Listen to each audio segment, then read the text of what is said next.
So welcome Sheetal and Mr. Ravi Kumar to this session. It's wonderful to have you with us for a conversation to gauge the efficacy of apprenticeships.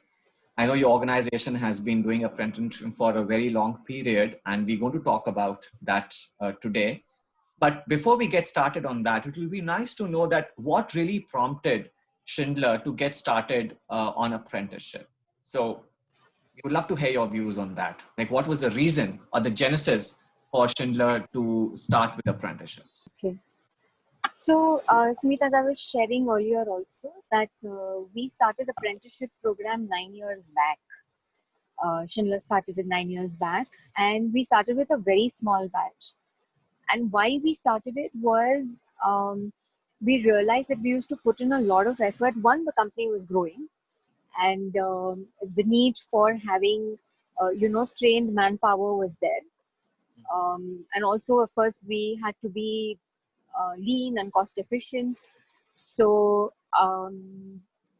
that's where actually we started our first batch of apprentices, where we said that we will hire them, we will train them first as trainees, because in our line of business it's also very important that safety is taken care of, right? So by virtue of the industry we are in, it's extremely important that we take care of that.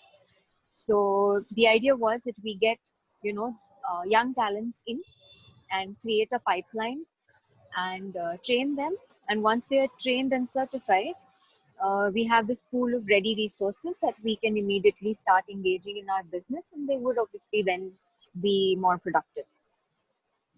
Okay.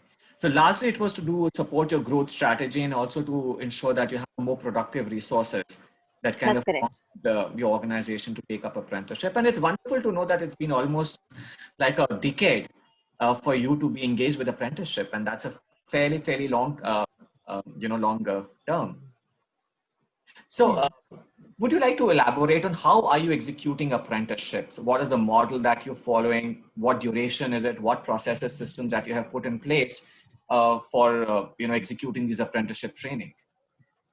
Okay, all right. So, of course, Ravi, once I'm done, please feel free to add if I've missed something. So, Yeah. we have a 2-year program. Currently, we have a 2-year program. The first, basically, of course, we start with manpower, the capacity planning that happens in the company. So we first figure out, based on the growth that is expected or the business that is expected within India, which city needs how many resources. So it starts with the capacity planning. And of course, this is a continuous process because we are currently hiring every quarter, actually every second month. Are you able to see me? Yeah. Yes. Okay.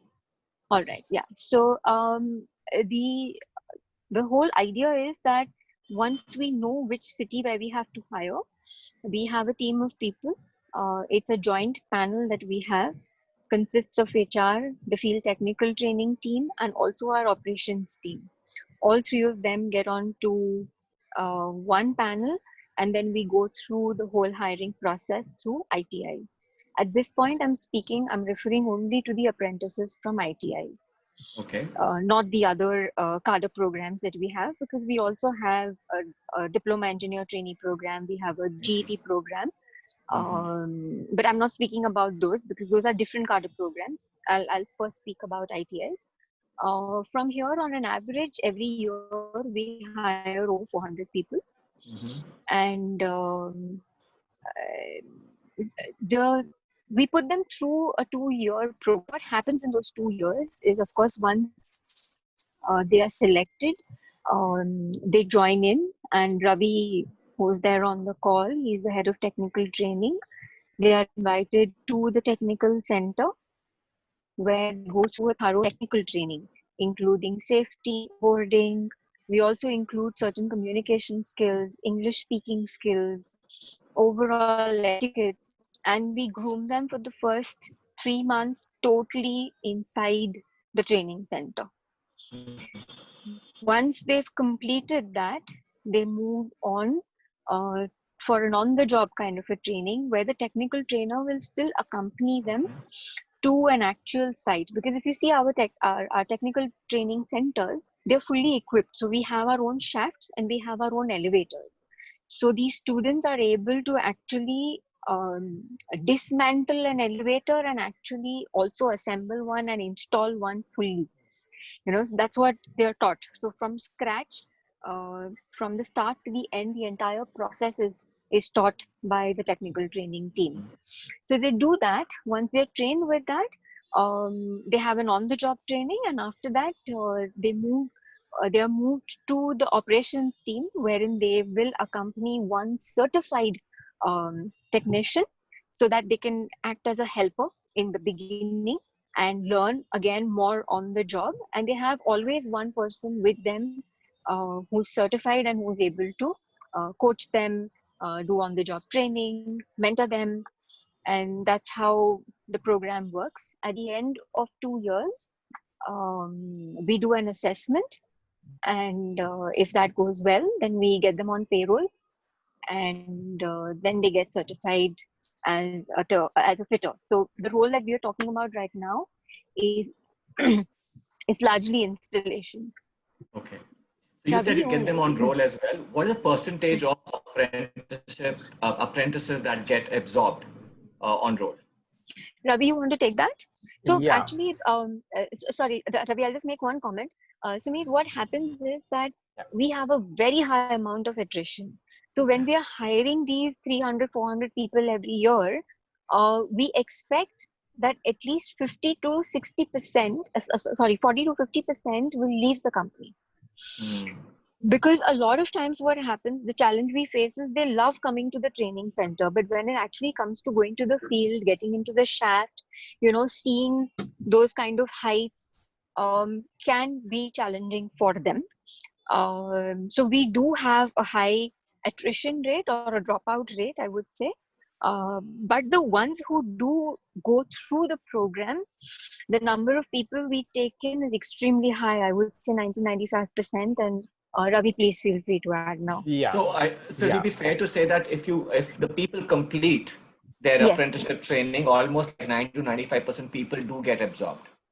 Yes, absolutely. Fantastic. Yes, Mr. Ravi, you were saying something, please. Yeah. So Sumit, what happens that when we onboard them in a training center, then they go into two phases. The phase one is the initial 2 months period, which is completely in the training center, wherein they get a very good facility, very good treatment, stay arrangement, transport arrangement, and the learning facility. There we take them through the entire, like the core values of Schindler, various functions in the Schindler, processes in the Schindler, and as Sheetal said, the hands-on experience on elevator installation, wherein they have to dismantle the elevator, they have to understand the elevator installation process, and then they have to install elevator in reality. And with this first phase, they are put up in operations. But during this first phase, you see that almost 95 to 98% people are there with us, from the first day till the second month. And once they go to the field environment is not like a training center. The field environment is a real actual site wherein you will find a lot of dust, dirt, noise, because it's a construction site. And these boys are, the newly educated boys from the ITI colleges. They never saw this kind of situations. So most of the dropouts are in the first 6 months when they see the site. And till the time they complete their 2 years, in these 2 years, it's a buddy system. In the buddy system means that we couple this apprentice boy with the certified fitter. I could be in the initial period, you see that it's like this, where the apprentice boy is at lower level and certified technician at higher level. Gradually, he starts in supporting to him. And when he starts supporting to him, after 2-3 installations, he gets enough confidence because he has already learned, he is supporting, he is observing. So he gets that enough confidence to do some of the activities. And when he gets that confidence, he also starts contributing. Now he is moving up. He starts contributing that activity. And in the rest of the 22 months, from helper to doing contributing, he becomes like this way, because after the, let's say, 2 years, he is completely ready to install Schindler elevator. He becomes completely Schindler specific. So But gradually the others proficiency level is increasing. increasing. Yeah. That's right. But by that time, most of the apprentices, they have seen this kind of situation first time, working at height, working in a shaft. Sometimes it's a new situation for them. So most of the dropouts happen. And at the end of 2 years, we find on an average 40% of apprentices joining Schindler as a field technician on Schindler role. Okay. So, Sheetal, you just mentioned that you were saying that there's another cadre of people that you do have them as an apprentice. What are those roles? We have diploma engineer trainees. They also go through the exact same program for the first 2 years. The qualification is different, and towards the end, they go through a different training because they are largely for a different role. So I'll just explain the hierarchy that we have. Elevator business is very simple, right? If I have to divide our operations, it's basically a couple of departments, which I will tell you quickly. One is the sales department. So once the sale of the elevator is completed, we need a team of people to install the elevator, right? So installation. So when we're talking about these fitters, so the ITI pool of talent that we take generally come in at a field technician, as we call it, or a fitter level, wherein they are responsible for the entire mechanical installation of the elevator. Once they have learned how to do that, as a career progression, of course, we will also teach them how to get the elevator started, right? Because you have to commission the elevator for it to start working, which will require a different piece of training. So for the diploma engineers, they go through the same training as the fitters, because they also need to learn from scratch, whether it's the Schindler values, the safety norms, all of those things. Over and above that, they go through a separate technical training so that they can also commission the elevator. A lot of these people either become project engineers or we move them into service and maintenance. So the role is that once the elevator is installed, it then moves into service and maintenance contracts. And that's where you need this other set of people to do the preventive maintenance. And you will also need people, employees, to do callbacks, which means that if you do get stuck in an elevator, I may have to rush and get you out, or if the lift breaks down, we need a set of people to do those kind of callbacks, as we call it. Right? So the service team has different roles within it. One is to do preventive maintenance, one is to do purely callbacks, so that when there is an emergency, they can attend to it. And then we also have a team that does only repairs. So while I'm doing preventive maintenance, I might realize that this particular part needs repair.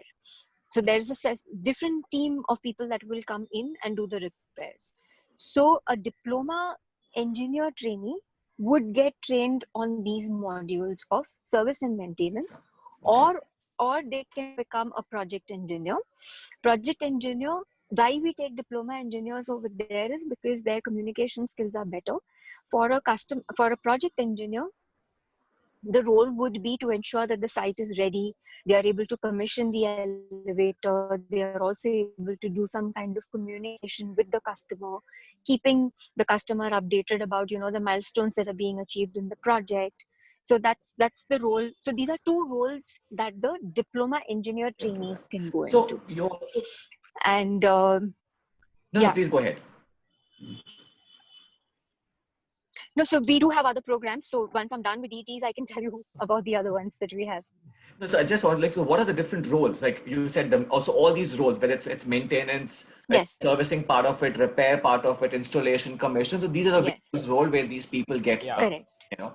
And so help me understand, when you say that you get fitters, the ITI guys versus the other graduates that you're getting, and you also mentioned that there's a huge amount of dropout rate. Is the rate of dropout same with the two different cadres, or it varies with what kind of role they're getting into, or what kind of a role for the ITIs? It's much higher. It's much higher. Also, what the number of people.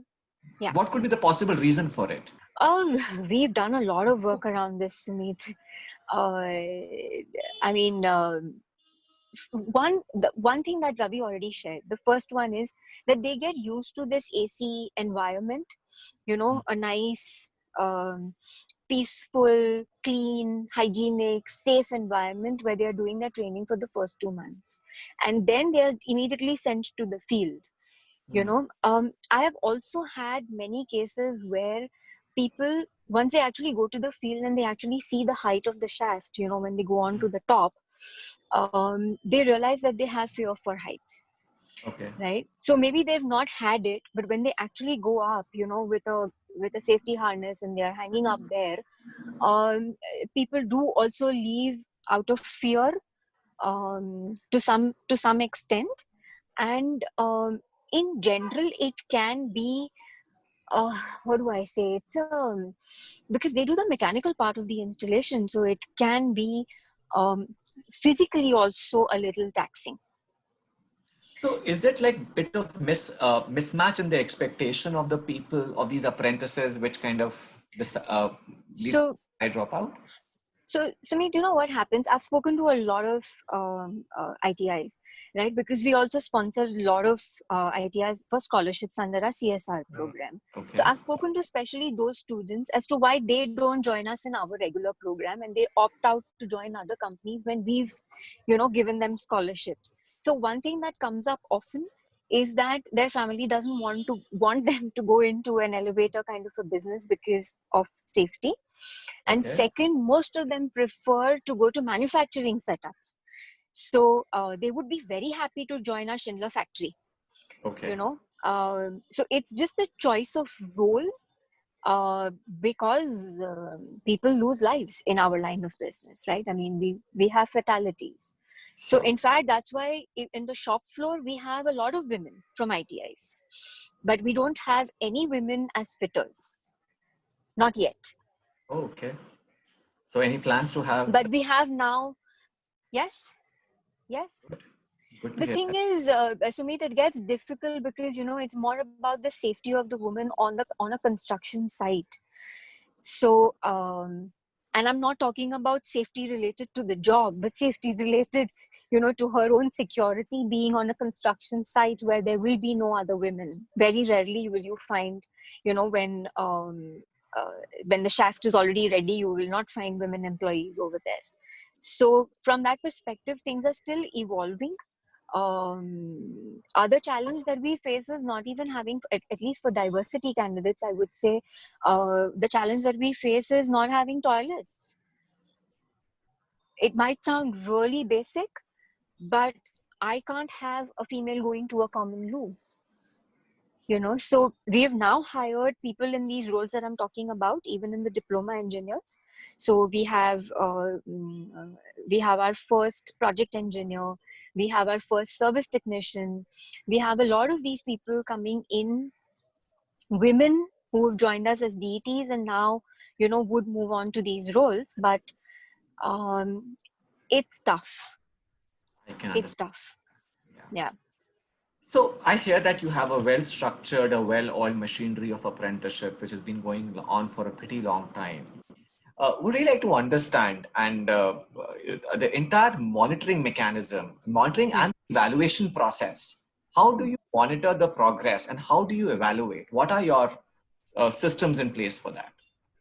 Okay. Various systems. First, Sumit, I want to just clarify one thing, that before we actually make the offer to the candidate, we explain to them what a construction site looks like and what they're getting into. We kind of actually take double confirmation if they're really up to getting into this kind of a role. Okay, that's one. How do we monitor after they come in? Of course, Ravi's team, in terms of technical training, monitor their attendance on a daily basis. So those kind of normal measures are, of course, there in terms of discipline, punctuality, all of those. For the first 2 months, Ravi, please add, they do also Yeah. have tests. Okay. So yeah, Ravi, Yeah. you want to take this? Yeah. Because yeah. Yeah. I mean, what happens in the phase one when they comes during their first 2 months in training center, we have various modules. And these modules are delivered by the module masters. So some are from the operations, some are from the factory, some are from the supply chain. Like this functional masters, when they deliver their module, at the end of each module, we have the assessment. Okay. Sometimes it's a verbal assessment, sometimes it's a written assessment, and we understand whether they are understanding the subject or not. So this is And very at what important for us, periodicity? they to understand. So at what periodicity are you doing these tests and evaluation for them? So on the particularly, in each training center, we have apprentice supervisor. So apprentice supervisor is a full-time trainer who is doing their overall assessment, and he's completely on the job. And he records the assessments on weekly basis and Weekly. at the end of 2 months. And Okay. at the end of 2 months. Weekly basis, because we wanted to understand whether they are learning, whether they are changing, because they are totally new. We hired them from the ITI institutes. So being a new one, the first time in corporates, first time listening this technical terminologies, first time seeing such kind of, the work profile. So it's very important for us, they to develop their understanding. And therefore it is weekly basis. And at the end of 2 months, it's a complete assessment considering, technical compliance, safety compliance, and their readiness to support the operations. Because once they are ready, then and only then we hand over them to the operations to put them on the job. Yeah. And Okay. So when they it's are in the operations, when they are in the operation, this is for the phase one.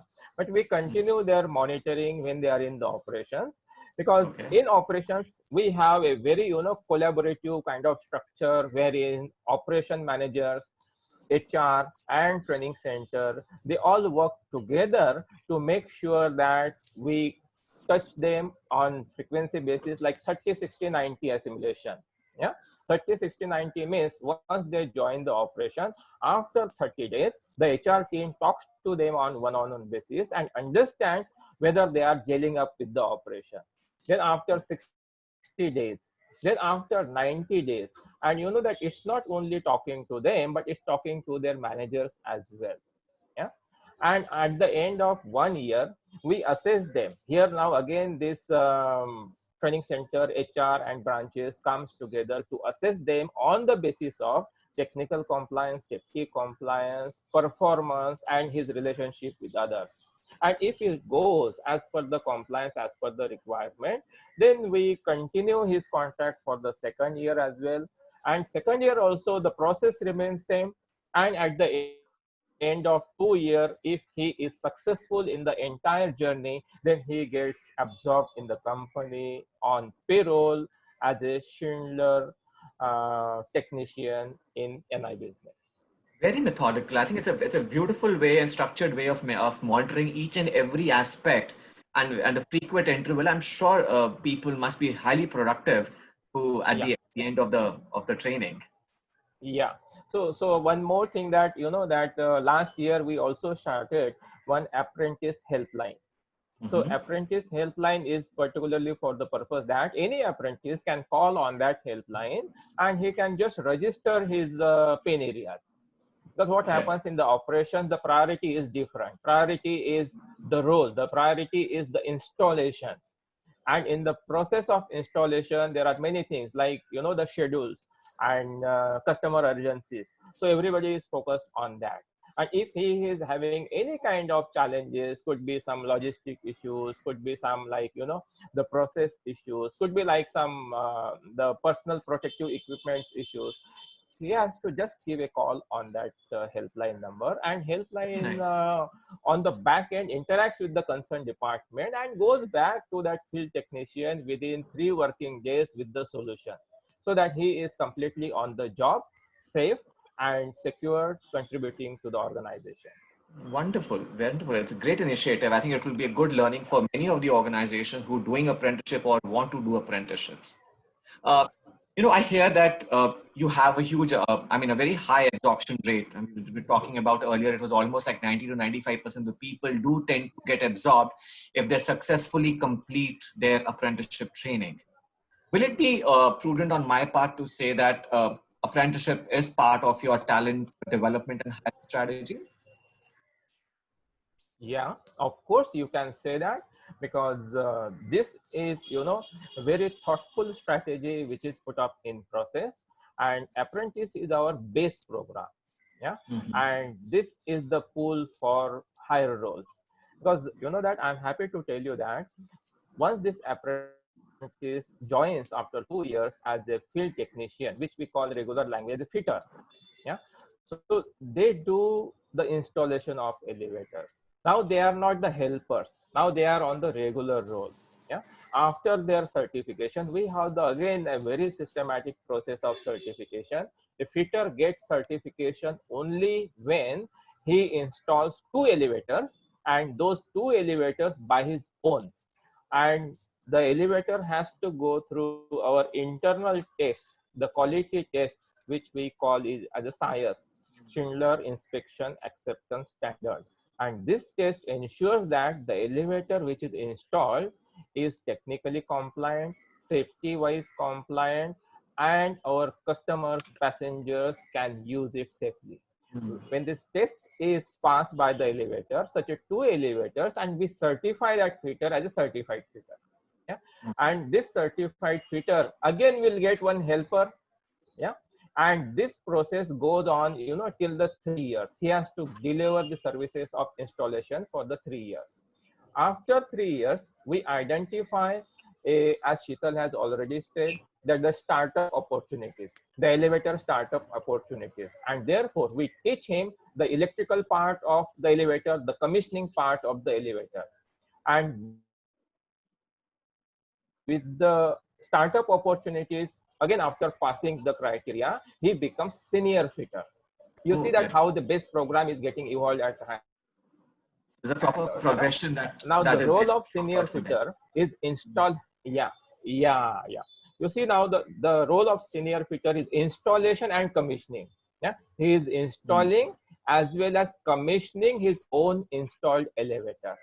Yeah, and now this role again goes for the next 2 to 2.5 years.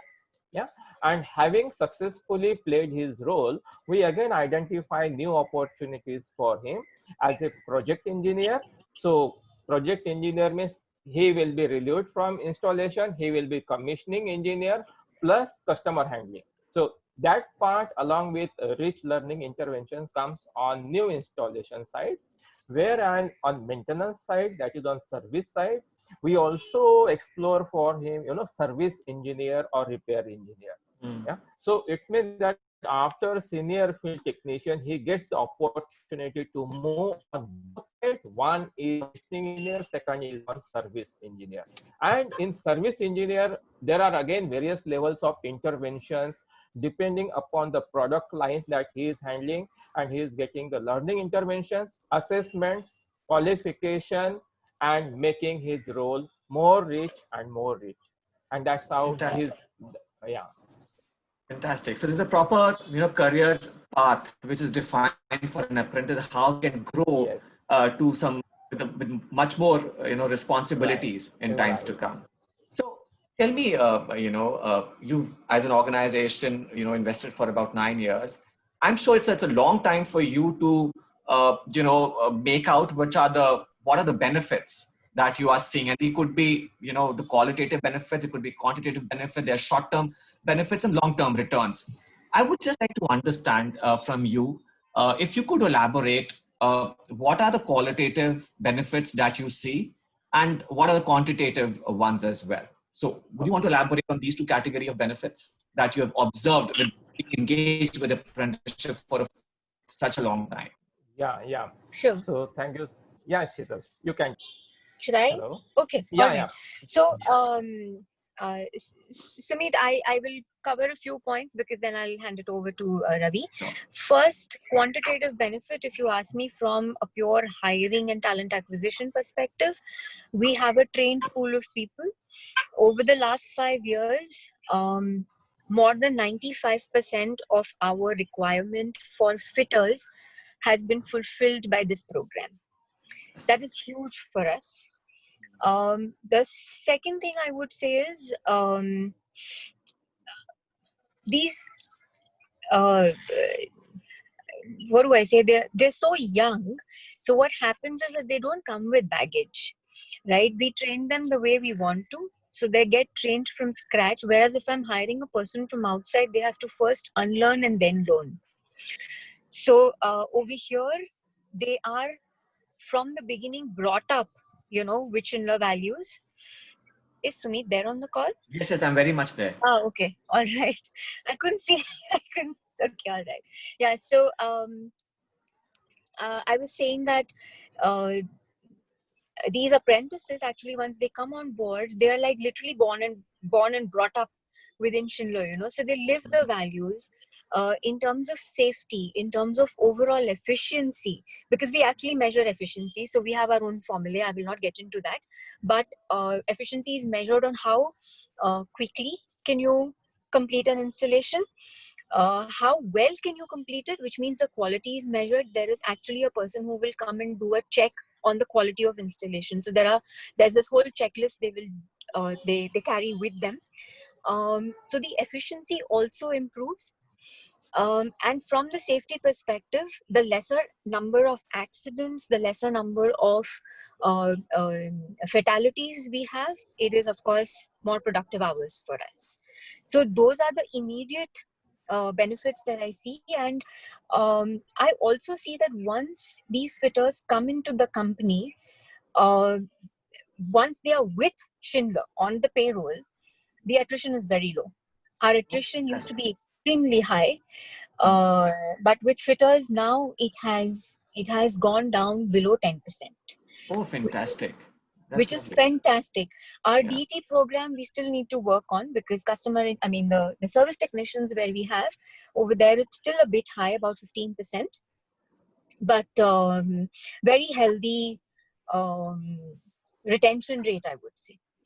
So, Sheetal, help me understand, if you were to do a comparative analysis between the attrition of the employees who have graduated through apprenticeship versus the external hires or direct hires you would have done, how would you rate both of them? How would you compare both? Is it comparable, or do you think that the apprentices tend to stay longer? How is it like? I don't have the exact number, Sumit, but apprentices stay longer for sure. Longer, sure. Okay. Yes, because as Ravi was explaining, right, that we have a whole career path chalked out for them. Yeah. It's drawn, it's given to them. So if you ask me right now, Sheetal, share it with me. I can share it to you on one slide, that in 10 years from now, what can I do as a fitter?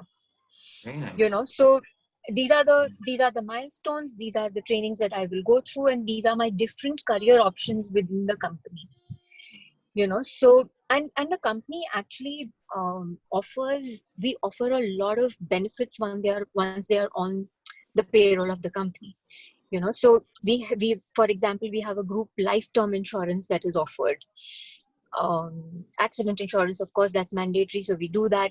A normal medical insurance which covers them and their families. So there are a lot of other benefits that come in, which also obviously make them stay longer. Sure. And what would be the qualitative aspects? What are the qualitative benefits that you see from apprenticeships? Qualitative, as I said, direct impact on business efficiency, because they When are you say trained. efficiency, it will be okay to even include revenues in that? Your revenues also tend to improve? They do, yes. So every project comes with a cost, right? The faster you install it, and the stricter you are in terms of adherence to the quality standards that we set, the life of the elevator will actually improve, right? The number of calls that a service technician will have to take later on will reduce. So there are many intangible benefits that you will see, but if I have to convert them, it all converts into if a project is completed on time, it improves our profitability on that project, because if we don't have a good trained person, it might take 2 shots, 3 shots, for the person to complete all the checkpoints in that installation process. That means the number of hours that the fitter is spending on that particular project goes high. So your cost goes higher, right? And therefore, in this particular case, when we have apprentices, and especially once they are certified, they can move in and out of the project seamlessly. So revenue and profitability, both. Fantastic, fantastic. Let's talk about productivity here. You said that yes, if the people become more efficient, and I assume that efficient you mean also means productive as well. If I again were to draw a comparison between the employees who have graduated through apprenticeship versus the employees you've hired directly and externally, how would you gauge and how would you compare the productivity? Do you think that the apprentices are more productive as compared to the external hire? Okay, so I will put it this way, Sumit, that um, there are fitters from certain other companies when we hire from our competitors Okay. who have very solid experience. So for them to come into the company and even learn our products does not take as much time. The advantage that our apprentices have is that they are already familiar with the Schindler products. And each Organization. product, yeah, because each product line will have a different installation process. And therefore, I would say they have that advantage of, Okay. Being on the job sooner. Mhm. And yeah, and they will be able to follow the process to its last So step. also the fact that they obviously, because they know they're familiar with the organization, the product line, as you mentioned, they take lesser time to settle down. And that's the reason why they tend to be more productive. Yes, because we've invested the first 1 year Yeah. or 2 years in settling them down. Hmm. And it does take an effort. let me be honest with you, because they are like 18-19-year-old boys, most of the times, and a lot of them come also from remote locations. So even when they come to a big city or to the training center, it's a whole cultural shift for them. So yes, but of course, once they are on board on our payroll, it's the productivity is higher. So it seems that apprenticeship have paid off over a period of time for your organization. Yes, absolutely. So That, what happens is, Sumit, is that our dependence on subcontractors goes down. Because we have our own trained manpower, so we don't have to depend on subcontractors to come and do the job, where cost will be higher and the risk of safety also is there. any specific or any anecdote that you would like to cite here or share with us? Any experience that you've had where an apprentice has come, has shown some exemplary performances or the engagement with the work, which you would like to share with us? Any such episode that you can recall? I need to think about that. Can I pass on the question to Ravi, because he Of interacts course, any one of with you, us? any one of you. Ravi, you Yeah, want to answer that? yeah. I'm just think. Yeah, yeah. Yes, yes. Thank you, Sheetal.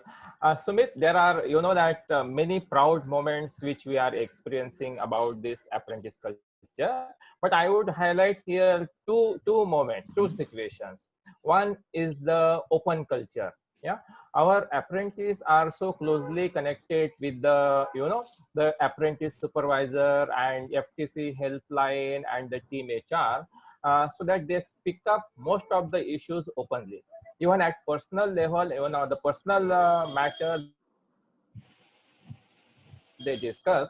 And we find that a food for our thought and improvement, because unless and until the apprentice picks up the gels properly, it will not be the opportunity for us to understand and to get some insights for the further improvement. So there are many things like this pick up, and we take that as a food for thought. Number one.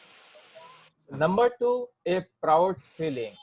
Yeah, the proud feeling means that the apprentice who are coming from the basic ITI level, they are getting trained for the 2 years, and they are, so when they are raising their level in the organization with a great care, let me tell you that it's a great learning intervention, understanding, and making sure that they are growing. So that gives them a great feeling of that caring feeling, the happiness feeling, and the secured feeling, so which they speak up, and that again gives us something, a moment of proud. And the third thing, some of the apprentices where they are getting at, let's say, the company role, some of them they leave the company. But we feel happy that when they come back within first 6 to 12 months, because they say that the safety for me is at the top, which I never find in another organization.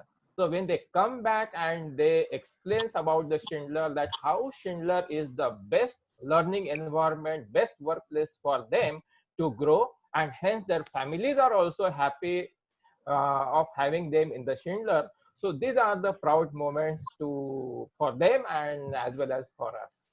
Fantastic. Good to hear that. I'm sure there are a lot of people who are going to get encouraged to take up apprenticeship and definitely take up apprenticeship with Schindler. My last question to both of you is that would you recommend apprenticeships and what would be your recommendation to your peers in the industry? Absolutely, I will go first. Ravi, you can go next. I would highly recommend the apprenticeship program for our for any company that requires a large workforce, I would say, because 50% of our workforce comes from the apprenticeship pool, which is phenomenal. It's like half the company operates from this pool of people. So from that perspective, yes, I would highly recommend that others try it too. Sorry, what was your second question, Samit? I just want to say what was going to be your recommendation. So I think you made that Okay. recommendation. Yeah. Okay. Raviji, what would be your recommendation? So of course there is no second thought, a strong yes. And why I'm recommending this, there are basically two reasons. One is from the organization development perspective, and second is social development perspective. If I want to say why from organization development perspective, so there are three reasons. One is like to develop the organization specific manpower. So be it cultural dimension, values, or the requirements of the organization to grow. And second, to enhance functional and hence the organizational efficiency. So be it the time or the cost or the efforts. Because comparatively for the first 2 years, when it's apprentice period in every organization, they are paid a stipend, not the regular salary, and therefore the efficiency is more. And third, of course, to ensure the sustainable growth of the organization. This is from organization perspective. And the second point is from social perspective, that is to create or to increase the employment opportunities for the fresh young citizens of India and to contribute in the overall holistic development of India. A strong yes for the apprentice program. Thank you so much. And they were really words of wisdom, which should be well accepted by the youth and as well as by the industry as well. Thank you so much, both of you, for sharing your experience, your thought, your opinion on doing apprenticeship. It's going to be a really learning thing for everybody. Thank you once again. Thanks, Samit.